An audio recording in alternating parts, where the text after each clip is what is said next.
O Iluminuras recebe hoje 2 escritores estreantes. Juiz com mestrado em Direito e Políticas Públicas, ele escolheu a videoconferência como tema. Já ela nem entrou na faculdade e já publicou o primeiro romance. Wagner Junqueira Prado e Sofia Andreassa são os nossos convidados de hoje.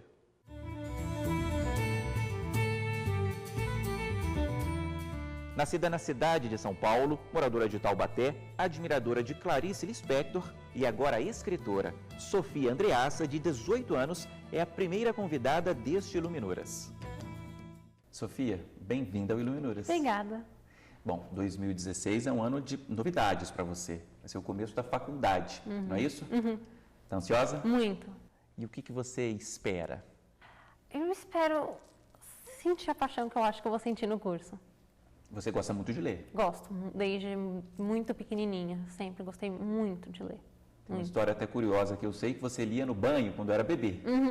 Como que era? Eu tinha os livrinhos de banho e minha mãe me colocava na banheira, eu ficava lendo os livrinhos de banho, comia. Eu sempre li muito. E o que você lembra? Quais são as suas primeiras lembranças de ler, de livros? Eu lembro de ir na livraria desde bem pequenininha e ficar naquela seção de livros infantis, vendo, folheando, ficar sentadinha naqueles banquinhos, sempre muito entretida naquilo. Eu sempre gostei muito. Deu certo, né? Deu, bastante. Você tem crônicas publicadas e também tem um livro publicado, o seu primeiro livro. Como é que você decidiu publicar? Você escreve, tem um blog, mas como é que você decidiu que deveria publicar? Eu comecei escrevendo esse livro, o Existe Razão, mais ou menos na metade do ano, e eu nunca pensei em publicar ele. Só fui escrevendo, publicando um capítulo por semana, e fui indo, aí as pessoas começaram a gostar, cobrar, postar mais capítulos. E aí quando acabou, eu falei assim, nossa, eu tenho muita coisa aqui. Só que eu estava bastante insegura pela quantidade de páginas, porque no computador dava 60 páginas. Eu falei, não existe um livro tão pequeno. Aí eu peguei, editei e fui procurando editoras, assim, que eu falei assim, vamos mandar e ver o que acontece. E aí o meu disse sim. Deu certo? Deu certo. Eu estou aqui com ele, Existe Razão, e eu sei que é inspirado numa música, não é isso? Exatamente. Conta pra gente, por favor. É baseado na música Eduardo e Mônica, da Legião Urbana. E eu sempre gostei dessa música. Eu nunca fui uma grande fã da Legião Urbana, mas essa música eu gostava. E eu já estava com uma ideia na cabeça de publicar no meu blog várias crônicas de um casal, sempre do mesmo casal. Aí eu já estava escutando essa música e falei, nossa, ia ficar legal. E aí eu fui indo, comecei fazendo isso, aí pulava umas 2 semanas, outra. Aí quando eu vi, eu tinha uma história. Você escrevia sempre com uma continuidade? Não, tinha começo, meio e fim. Pelo menos essa era a proposta no início. E aí quando eu cheguei assim, mais ou menos no 3º, 4º capítulo, eu falei assim, não, vou fazer uma sequência. Aí eu peguei uma folha de papel, anotei todos os capítulos que eu queria escrever, mas eu comecei a imaginar a história toda. Aí eu coloquei as datas que eu queria publicar no meu blog, e aí eu ia escrevendo. Sim, às vezes eu fazia antes, às vezes fazia um pouco depois, mas eu ia sempre escrevendo dentro daquela sequência. Mas foi depois de ter começado. E como é que é o seu processo criativo? Quando você escreve? Como? Onde? Eu geralmente escrevo de madrugada, assim, bem de madrugada. Aquele horário que não é para você estar acordado, porque se você acorda cedo. E eu prefiro escrever sozinha. Sim, é difícil porque eu gosto de ficar assistindo TV enquanto eu escrevo. E aí a TV fica na sala, então eu tenho que esperar minha mãe se dormir, alguma coisa assim. E agora eu tô aprendendo a escrever com ela. Quando tá amanhecendo, é a hora que eu falo, nossa, chega, vou dormir.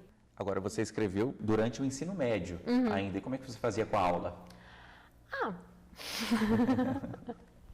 Eu sempre fui um bom aluno, sempre prestei muita atenção, anotava tudo. Nossa, matemática, física nunca foi minha praia, então eu preferia ficar escrevendo.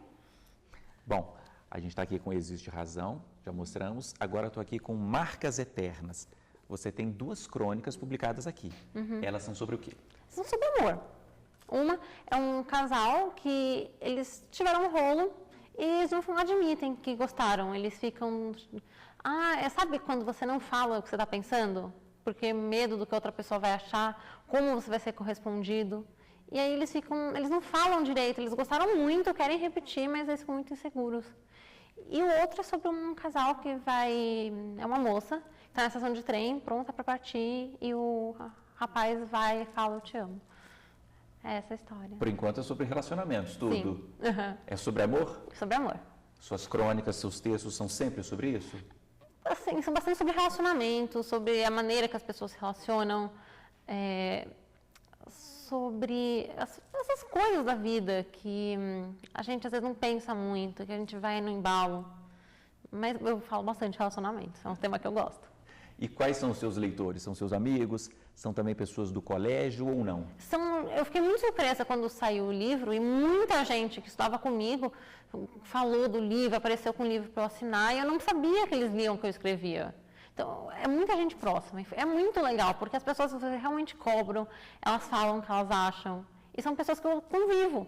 Então, é muito gostoso. E o que elas falam? Elas pedem para eu continuar, falam, nossa, como isso passa na sua cabeça. Elas até brincam, ai, faz uma crônica sobre mim. Ou quando elas terminam um namoro, falam, ai, fala sobre isso, fala sobre o fulano. Você falava que existe razão. Seu livro é baseado na música Eduardo e Mônica, da Legião Urbana. E as outras crônicas? Você se inspira em quê? Geralmente são situações que eu vejo, ou alguma cena numa série que eu gosto, ou alguma conversa que eu escuto, alguma frase que alguém me fala e aquilo fica na cabeça, eu fico pensando. Aí eu falo, nossa, isso aqui ia dar uma crônica legal. E eu escrevo, é bem o dia a dia. Então, se eu ficar isolada em casa, não vai sair nada. Eu tenho que ir conversar, aí vem as melhores ideias. Bom, e para terminar aqui, Almoço em Família, que você também tem uma crônica. Também sobre relacionamento? É sobre uma família de 5 pessoas, que são 3 crianças pequenas, os pais, e eles vão sair para almoçar. E sair com criança pequena é muito complicado. Aí eu falo sobre isso. Sobre essas coisas que acontecem quando você quer sair e não dá, sabe? Bom, e essa crônica deste livro foi a primeira que você publicou. Existe razão, seu livro você publicou 5 anos depois. Você vê a diferença?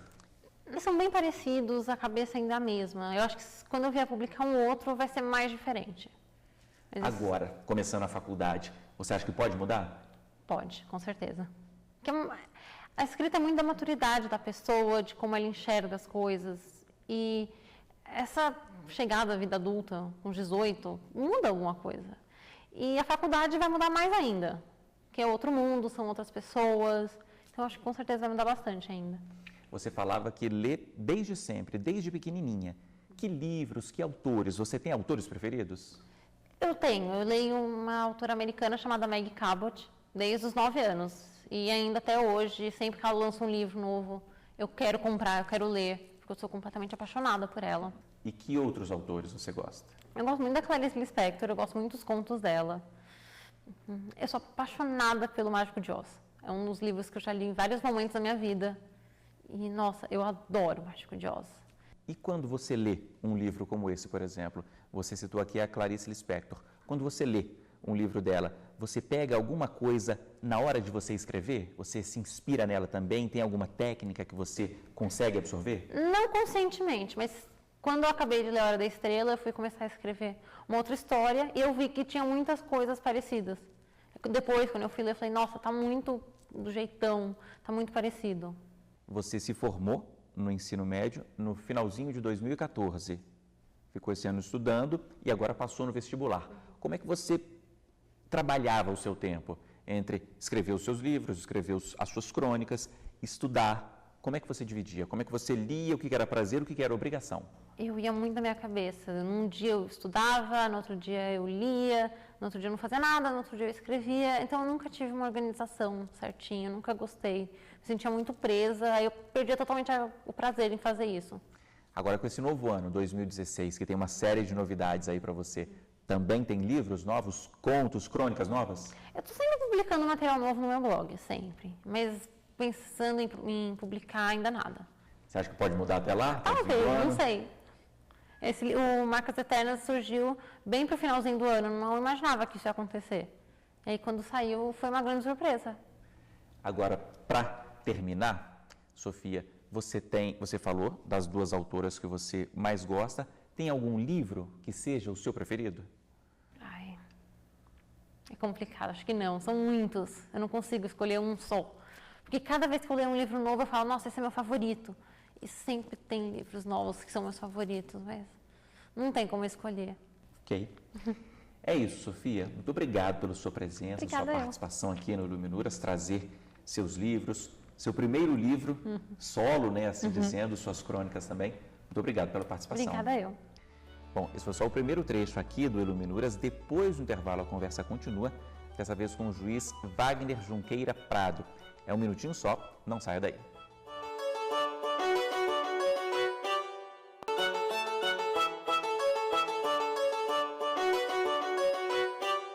O Iluminuras já está de volta para conversar neste segundo bloco com o juiz Wagner Junqueira Prado. Obrigado pela presença. Eu que agradeço o convite. Bom, a gente está aqui com o seu primeiro livro, fruto da sua dissertação de mestrado. Eu queria já começar o programa mostrando ele aqui. Videoconferência no processo penal, aspectos jurídicos, políticos e econômicos. O que você defendeu, o que o senhor concluiu? O tema é vinculado a uma preocupação que nós temos muito grande hoje no Poder Judiciário, a questão do transporte e escolta de presos para a participação de audiências judiciais. Algumas informações liberadas por alguns estados da federação demonstram que o custo estatal com esse transporte e escolta de presos é muito alto. E dentro de um viés de políticas públicas, nós sempre procuramos uma outra maneira de realizar as mesmas ações de uma forma que seja mais barata, menos onerosa.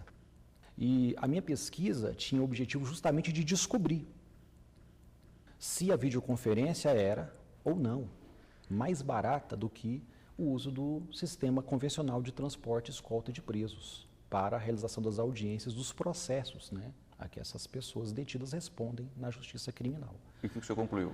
A primeira preocupação foi uma preocupação jurídica dentro da minha área de formação em direito, porque existe alguma doutrina nacional que defende que a videoconferência é inconstitucional, que ela não deveria ser utilizada porque ela fere alguns direitos e garantias fundamentais dos acusados.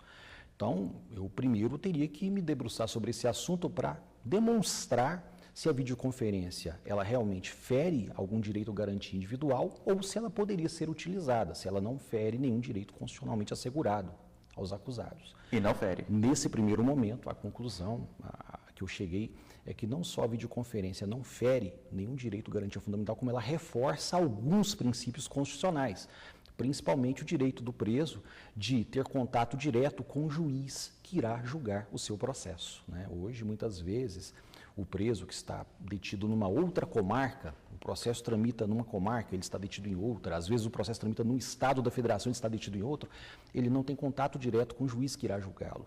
Isso acontece principalmente nas ações penais de competência originária dos tribunais. Num segundo momento, eu estudei o aspecto político da videoconferência, a videoconferência como uma política pública, e descobri que, na verdade, o legislador, ao aprovar a Lei 11.900 de 2009, ele estabeleceu a videoconferência como uma política pública, uma política de Estado, uma preocupação, e esse é justamente o objetivo principal da lei na exposição de motivos, de reduzir os gastos com escolta e transporte de presos e também de reforçar a própria segurança pública, porque muitas vezes essa movimentação dos presos entre o presídio e os fóruns causam problemas de segurança, acontecem fugas, acontecem tentativas de resgate. Num terceiro momento do estudo, e acredito que esse tenha sido o viés principal da obra, foi a análise econômica, A comparação dos custos, tanto do sistema convencional de transporte e escolta de presos dos presídios para os fóruns, com o sistema de videoconferência que pudesse atender essa mesma situação dentro do âmbito do Distrito Federal.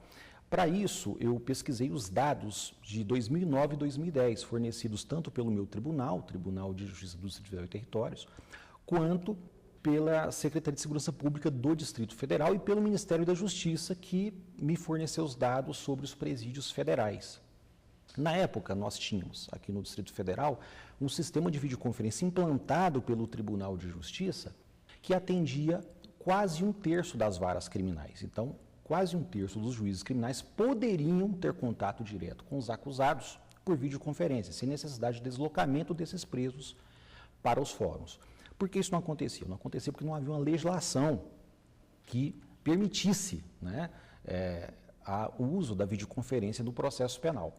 Quando essa legislação foi aprovada e sancionada, por sua vez, ela veio de uma maneira muito restrita. Então, hoje, a videoconferência está autorizada, mas em raríssimas hipóteses, Tanto que no Distrito Federal, desde a edição da lei até hoje, apenas 1% das audiências são realizadas por videoconferência, né?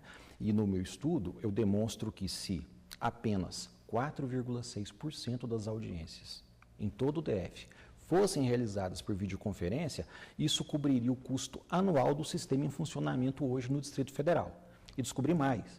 Descobri que para implantar um sistema de videoconferência em todo o Distrito Federal, integrando todos os presídios e todas as varas criminais, seria necessário um custo que é de apenas 1/7 de transportar e escoltar os presos para os fóruns. O senhor claramente defende a utilização da videoconferência. Sim, a conclusão a que eu chego na minha obra é que a videoconferência, do ponto de vista tanto jurídico, quanto político, quanto econômico, ela é perfeitamente viável. Inclusive, eu sugiro algumas modificações legislativas para que ela possa ser utilizada no maior número de hipóteses, né? Tem a questão econômica, que o senhor salientou aqui. A questão tecnológica também é fundamental, diminuir distâncias, encurtar distâncias? Sem dúvida. Eu acho que todos nós, na experiência da nossa vida diária, nós temos nos encantado cada vez mais com as inovações tecnológicas.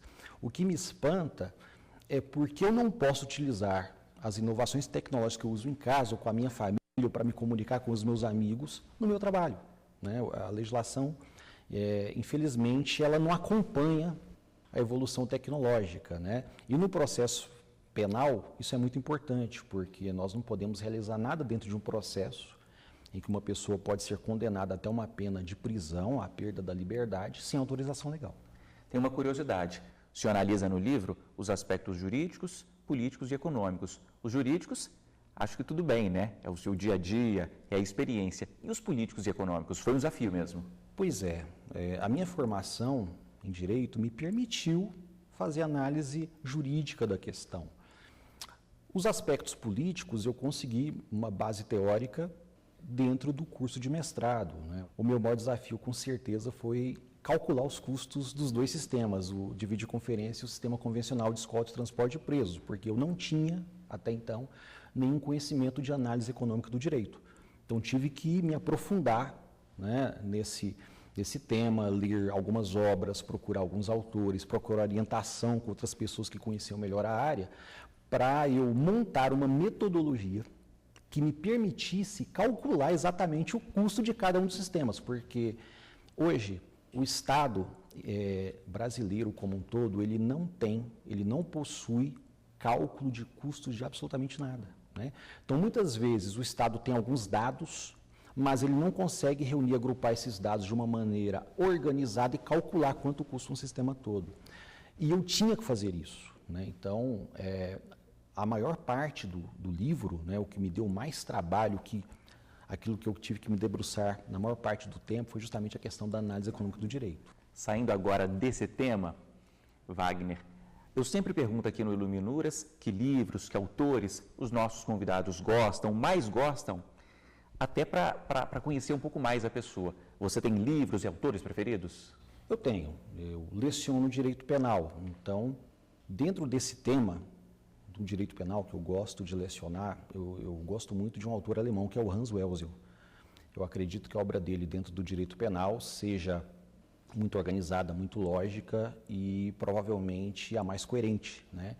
Então, um grande desafio para mim foi encontrar, porque eu não lia em alemão, foi encontrar alguma obra dele que eu pudesse ler diretamente. E eu procurei, durante muito tempo, uma tradução das obras do Hans Welzel para o português e não encontrei. Para minha surpresa, algum tempo depois, eu encontrei uma tradução, né, de uma obra alemã para o espanhol, publicada na Argentina. E foi uma obra que eu tive a honra de poder adquirir, já de segunda mão, mas é uma obra que eu considero básica na minha biblioteca pessoal. É uma relíquia isso aqui, né? Eu acredito que sim. Eu não conheço outras edições, outros exemplares desse volume no Brasil, né? Mas é uma obra já bastante antiga, é uma tradução rara, mas que eu espero não deva nada ao original. E que outros autores, Wagner, você gosta também na área do direito? Ainda dentro do direito penal, me chama muito a atenção a obra do ex-ministro do STJ, Francisco de Assis Toledo, né? Ele publicou os princípios básicos do direito penal E essa obra, ela me ajudou muito a compreender a questão da diferenciação entre erro de tipo e erro de proibição.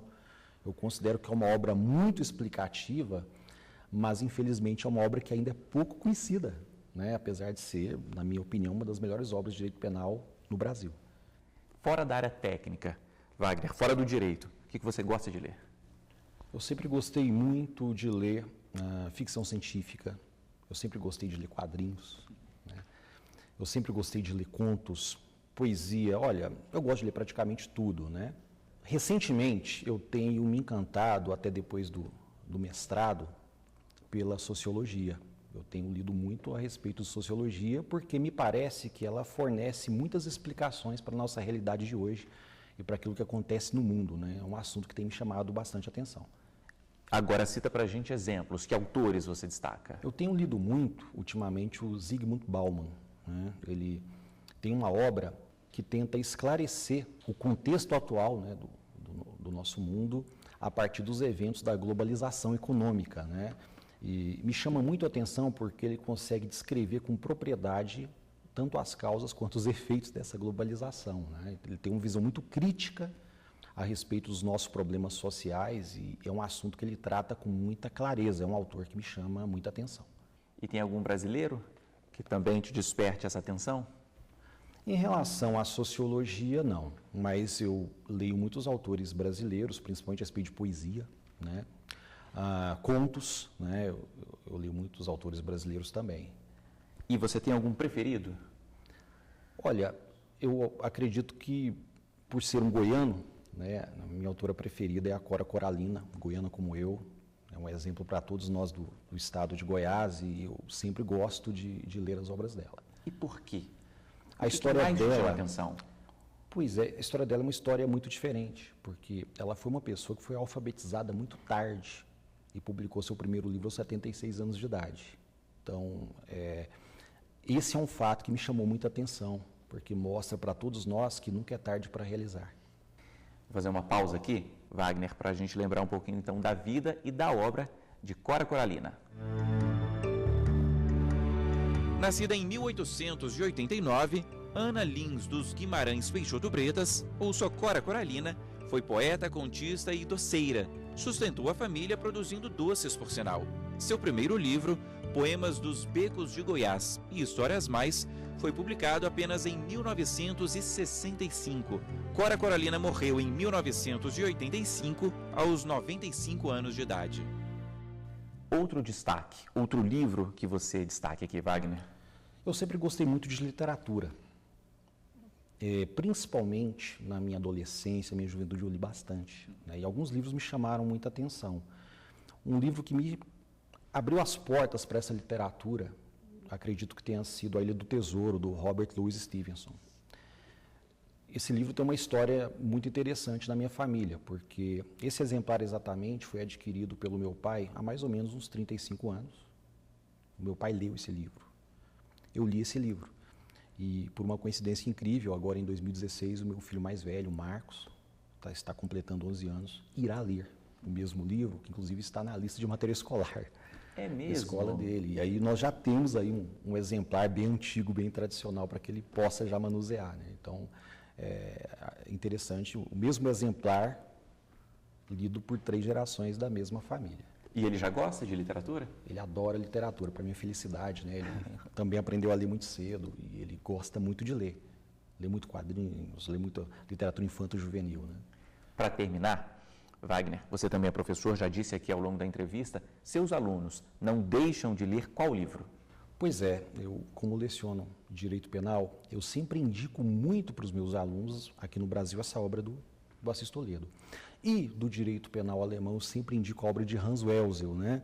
Hoje nós já temos um estudo mais simplificado, mais resumido, um artigo do Hans Welzel traduzido diretamente para o português do Brasil, mas eu sempre indico, né, algumas obras, algumas traduções dele para os meus alunos, porque demonstra justamente a coerência que se deve ter no estudo do direito penal.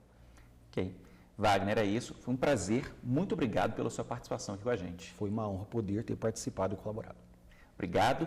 E muito obrigado a você que nos acompanhou aqui hoje. O Iluminuras termina aqui, mas para rever este e outros programas, basta acessar tvjustiça.jus.br. Até a semana que vem. Tchau.